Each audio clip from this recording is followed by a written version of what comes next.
dipikirkan adanya kupu-kupu raksasa, di mana kupu-kupu tersebut yang ada di taman. Kebiasaan kupu-kupu apabila banyak tanaman-tanaman bunga, mereka banyak sekali berdatangan, terbang ke sana kemari dengan mencari madunya bunga tersebut. Lantas di satu sisi ada orang teriak-teriak yang sedang menikmati memandangi bunga-bunga yang ada di taman tersebut. Tiba-tiba orang banyak berkumpul mendekati orang yang teriak-teriak histeris itu. Lantas ditanyalah oleh salah satu seorang ibu-ibu mengatakan, "Kenapa nak?" Kebetulan yang teriak-teriak adalah anak wanita sekitar umur 10 tahun. Lantas si anak itu hanya menunjukkan bahwasanya ada gigitan yang ada di lehernya. Ternyata gigitan itu memerah, bekas gigitan daripada salah satu kupu-kupu yang ada.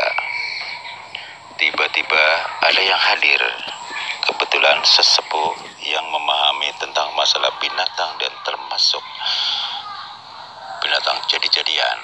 Katakanlah orang tersebut adalah tidak lepas daripada seorang ahli spiritual. Orang tersebut mendekati, "Ada apa nak?" Lantas si ibu yang membantu menjawab, "Ini pak, tuh lihat di leher si anak ini terdapat bekas gigitan kupu-kupu. Tapi heran, kupu-kupu kecil kok bisa menggigit bisa gede begini? Dia memerah, ini bekasnya." Lantas tak lama kemudian si bapak itu yang paham ahli spiritual berdiam sejenak berdoa. Lantas ditiupkan kedua telapak tangannya dan langsung ditempelkan di mana bagian yang tergigit di leher si anak tersebut. Tiba-tiba setelah diusap oleh tangan si bapak itu, lenyaplah sudah bekas gigitan, seakan tidak ada gigitan lagi. Lantas si anak itu merasa lebih baik. Si ibu mengatakan, "Pak, kok bisa menghilang pak? Tadi bekas gigitannya memerah dan gede lagi." "Nanti kita bicarakan di sana bu, jangan dibicarakan di sini, banyak anak-anak. Nanti mereka akan trauma." Menurut si bapak mengatakan demikian. Begitu berbincang-bincang panjang lebar, kebetulan si ibu itu juga salah satu orang yang sedang menikmati bunga-bunga yang ada di taman itu bersama keluarganya, juga memiliki kelebihan seperti si bapak yang baru sampai yang mengobati anak tersebut. Lantas si ibu menambahkan pembicaraan, "Begini pak, saya memang sudah lama menjalankan spiritual, saya memahami hal itu. Tapi kebetulan karena bapak datang, ya silakan bapak yang menangani. Alhasil alhamdulillah si anak itu bisa diselamatkan. Kalau menurut bapak seperti apa pak? Kalau seandainya dia tidak cepat ditolong?" Begini bu, kita sama-sama mengerti ya. Memang dulu 1 tahun sebelum adanya taman ini dibuat taman, masih pepohonan biasalah, rimbun begitu. Karena ini tanah pemerintah, hanya diolah menjadi taman supaya buat rekreasi, di mana penduduk setempat termasuk penduduk luar juga boleh untuk menikmati bunga-bunga yang ditanam di lingkungan taman ini. Pernah dulu sebelum adanya taman ini memang ada kejadian. Kupu-kupu itu banyak sekali di sini memang sebelumnya. Namun ada 1 dan 2 kupu-kupu yang kembar selalu hinggap di salah satu pohon, di mana pohon itu juga ada yang berbunga. Kebiasaan binatang kupu-kupu selalu datang di mana ada bunga, dia mengambil madunya. Saat itu kebetulan memang saya menyaksikan sendiri, kata seorang ahli spiritual, si bapak itu mengatakan, kebetulan saya waktu itu juga, ini yang saya ceritakan adalah kebetulan tanah saya yang saya olah. Memang tanah milik pemerintah, cuma diperbolehkan apabila nanti mau dirubah menjadi taman, ya mau nggak mau harus menyudahi. Kita menanam apa, ya udah tebangin aja semuanya begitu. Jadilah ini seperti taman begini. Jadi kita kembali kepada masa lalu yang pernah saya ceritakan setahun yang lalu, sebelum menjadi taman begini. Saya melihat itu memang ada satu keganjilan kedua kupu-kupu itu selain kupu-kupu yang lain, karena dia juga ukurannya lebih besar. Kebetulan ada di atas kepala saya persis, karena saya ada di bawah pohon yang ada bunga-bunga itu. Lantas saya awalnya cuek-cuek saja, saya tetap serius menanam pohon-pohon di situ. Ternyata setelah sambil saya berdoa, sambil menanam pohon-pohon yang ada suara di telinga saya, telinga kanan memberikan satu petunjuk. Hati-hati dengan kedua kupu-kupu tersebut, adalah bukan kupu-kupu biasa. Mereka dua kupu-kupu jadi-jadian yang selalu menghantui untuk menyedot darah manusia. Barang siapa yang dapat gigitan oleh kupu-kupu tersebut, kalau nggak cepat tertolong, bisanya akan menjalar, akan mati hitungan menit. Itu menurut petunjuk dari telinga yang didengar oleh salah satu orang yang sedang menanam tanaman di situ. Kebetulan orang tersebut juga memang memiliki kelebihan. Lantas si bapak itu menyudahi, cuci tangan, lantas berdoa secara khusyuk, ingin berkomunikasi dengan kedua makhluk tersebut, yaitu kupu-kupu. Kebetulan kupu-kupu masih ada di atas pohon, sementara si bapak ada di bawah. Begitu si bapak itu berdoa selesai, si kupu-kupu yang dua itu mendekati di hadapan si bapak yang sedang berdoa. Lantas si bapak itu berkomunikasi, "Assalamualaikum warahmatullahi wabarakatuh." Lantas si kupu-kupu tidak menjawab, malah satunya berkata, "Hai manusia, tidak udah pakai salam, kita nggak perlu salam-salam, cukup to the point aja. Mau apa Anda komat kamit di sini?" Kata salah satu kupu-kupu tersebut mengatakan demikian. Lantas si bapak menyambung pembicaraannya, "Hai kupu-kupu, sengaja saya kontak dengan kalian. Kalian tidak lepas dari bangsa jin yang menyerupai kupu-kupu sebagai perannya untuk menyamar, untuk mengecoh manusia. Kalian tidak lepas dari tujuan kejahatan. Barang siapa kedapatan tergigit olehmu, orang tersebut kalau dia cepat ditolong akan mati. Betulkah seperti itu?"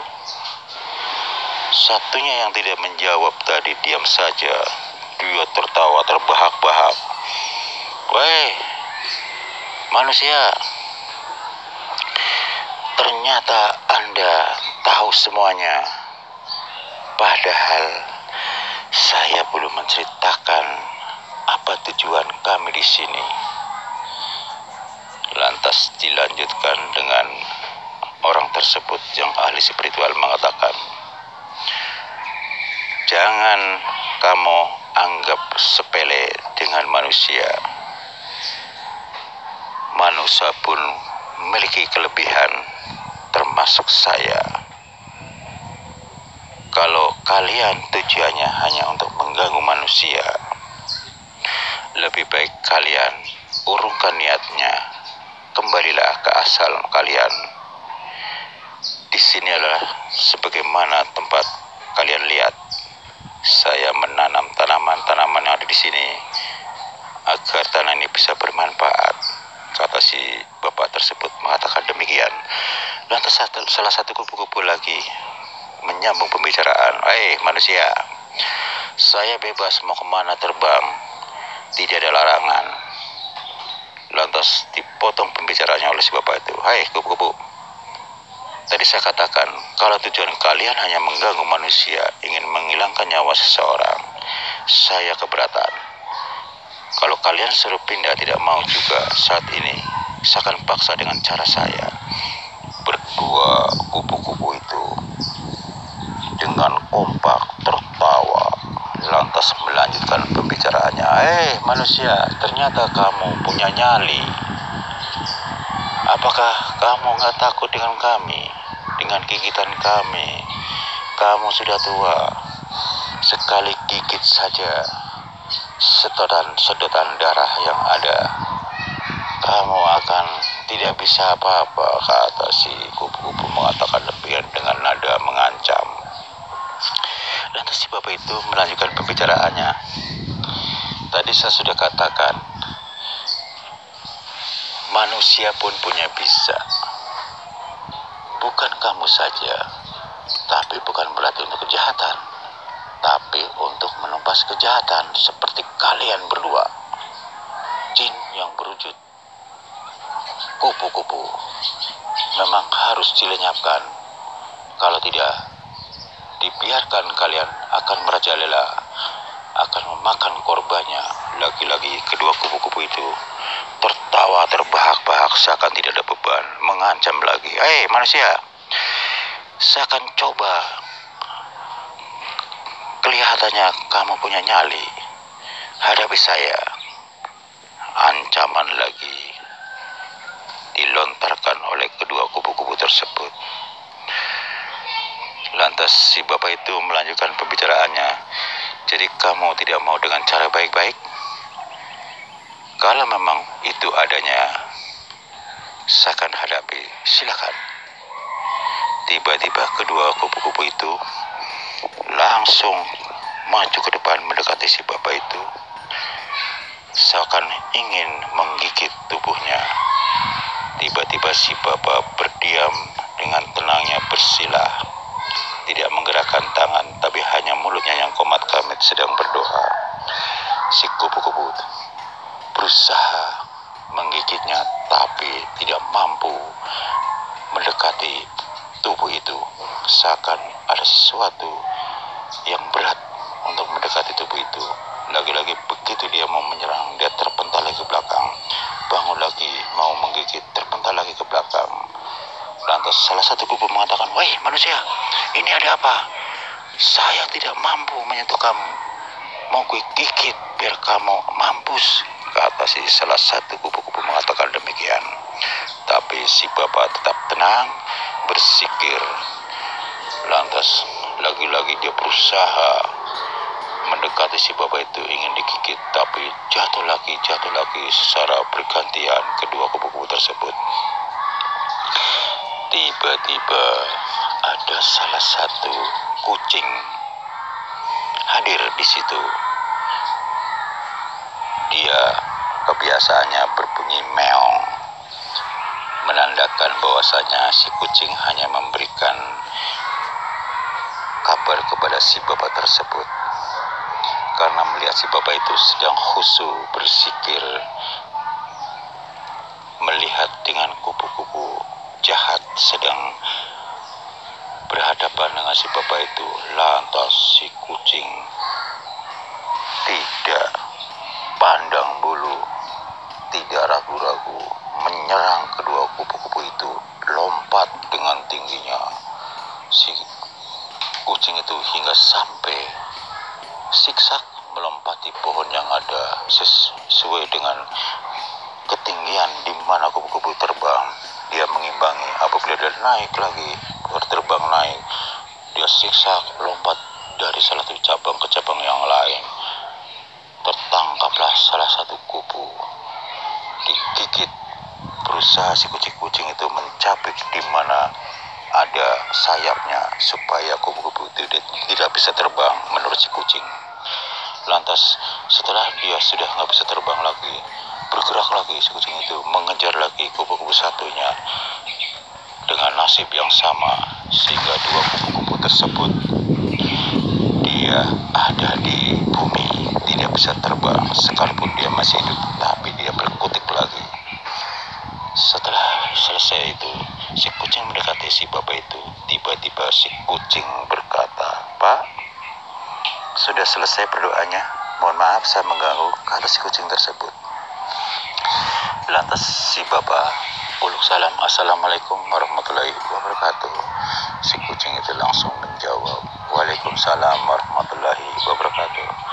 "Kucing, kenapa kamu tahu dengan adanya saya mendapat ancaman kedua kupu-kupu tersebut?" Lantas dengan lugas si kucing mengatakan, "Saya kebetulan sedang lewat, tapi ternyata melihat Bapak sedang dapat mara bahaya dikeroyok oleh dua binatang tersebut. Lihat ke belakang, Pak. Si kupu-kupu itu sudah tidak bisa bergerak. Memang dia masih hidup, tapi dia tidak bisa terbang karena semua sayap-sayapnya saya capik-capik sehingga dia berdua tidak bisa ngapa-ngapain." Lantas si bapak itu melanjutkan pembicaraan, "Kucing, terima kasih atas perhatiannya. Dia harus dilenyapkan karena dia bukan kupu-kupu biasa. Dia adalah berdua kupu-kupu jadi-jadian. Seandainya hanya cuman dicapik itunya, dia tidak dilenyapkan dari tempat sini, dia akan kembali normal lagi." Lantas si kucing mengatakan, "Betul juga sih. Tapi antara tega nggak tega," kata si kucing tersebut. "Kalau memang nggak tega, kita punya cara. Kita pindahkan di mana dia tinggal. Seperti itu saja." Lantas antara kucing dengan si bapak itu sama-sama menggerakkan tangannya, mengarahkan ke kedua daripada kupu-kupu yang sudah tidak bisa terbang lagi. Terbakarlah lenyap. Tujuan mereka berdua adalah untuk mengembalikan di mana kupu-kupu yang aslinya adalah jin penunggu di mana salah satu pohon tersebut. Padahal kupu-kupu tersebut tinggalnya bukan ada di situ, tapi 1 kilo dari tempat di mana dia ada di situ. Lantas si kucing sambil ngobrol dengan si bapak itu, "Bapak ini dari mana?" "Saya ini lagi nanam palawija di sini. Ini tanah pemerintah, tapi selama memang masih nganggur, diperbolehkan untuk dimanfaatkan." Tiba-tiba dia ada di atas lagi nanam tanaman-tanaman di bawah ini. Lantas saya mendapatkan petunjuk bahwasanya hati-hati dengan dua kupu-kupu itu adalah bukan kupu-kupu biasa, tapi kupu-kupu jadi-jadian yang sedang mengintai nyawa manusia. Lantas saya menyudahi menanam ini. Saya berdoa, ternyata dengan kontak saya disambut dia datang di depan saya. Terjadi di situ perang. Awalnya saya mengajak damai untuk kembali ke tempat dia semula. Ternyata dia yang ada mengajak duel. Lantas si kucing melakukan pembicaraan, "Bapak pasti bukan orang biasa. Tadi yang Bapak mendapatkan petunjuk dari telinga adalah saya," kata si kucing tersebut mengatakan demikian. "Oh, jadi Anda yang wujud kucing. Boleh saya tahu siapa Anda sebenarnya?" "Saya adalah jin putih yang punya peranan kucing putih untuk menumpas kejahatan." Lantas si bapak itu mengucapkan, "Alhamdulillah, memang Allah Maha Pengasih, Maha Adil. Sekalipun mewujudkan makhluk gaib yang berwujud kucing maupun kupu-kupu, ada yang jahat, ada yang tidak jahat, punya peranan masing-masing. Terus Anda lihat di mana?" "Sebenarnya," kata si kucing, "sebenarnya saya itu di mana saja, karena saya selalu lang-lang buana mengawasi di mana ada kejahatan makhluk-makhluk gaib yang mengganggu manusia. Disitulah saya selalu ada. Jadi saya tidak satu tempat, karena saya selalu harus mengawasi manusia-manusia yang diperbudak oleh hal-hal gaib yang jahat. Alhamdulillah, kata si Bapak mengatakan demikian.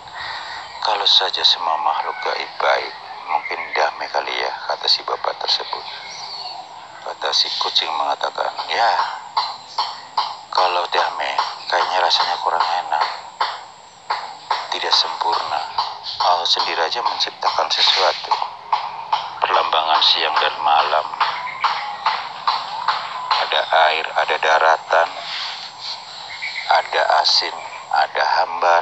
Kata si kucing mengatakan demikian. Betul juga sih, kata si Bapak. Jadi kita seimbang ya. Yang namanya hidup itu perlu banyak ujian. Kalau nggak ada ujian berarti bukan hidup. Lantas mereka berdua dengan senyum tertawa kecil, kelihatannya seakan akrab. Lantas si kucing tersebut menyudahi pembicaraan. Mohon maaf Pak, saya ada misi selanjutnya, mau berjalan kembali. Mudah-mudahan Bapak tidak apa-apa, aman. Karena dua kupu-kupu sudah lenyap kembali ke tempat asalnya. Lantas mereka saling bersalam. Assalamualaikum warahmatullahi wabarakatuh. Waalaikumsalam warahmatullahi wabarakatuh. Sampai ketemu lagi Pak, kata si kucing itu. Demikianlah saudara, kisah nyata antara dua kupu raksasa jadi-jadian bertemu dengan seorang bapak-bapak ahli spiritual dan bertemu dengan kucing putih. Siapakah dua kupu-kupu tersebut dan siapakah kucing putih itu, dan bagaimanalah kejadian-kejadian selanjutnya. Anda telah mengikuti riwayatnya. Semoga bermanfaat untuk menambah wawasan kita untuk membedakan mana yang makhluk asli, mana yang makhluk jadi-jadian, mana makhluk yang jadi-jadian yang baik, mana makhluk jadi-jadian yang tidak baik. Semoga bermanfaat. Tujuan kami adalah sharing. Wassalamualaikum warahmatullahi wabarakatuh. Semoga kita tetap dalam lindungan Allah Subhanahu wa ta'ala. Dua kupu-kupu jadi-jadian bertemu dengan kucing putih dan seorang ahli spiritual. Semoga bermanfaat untuk kita semua.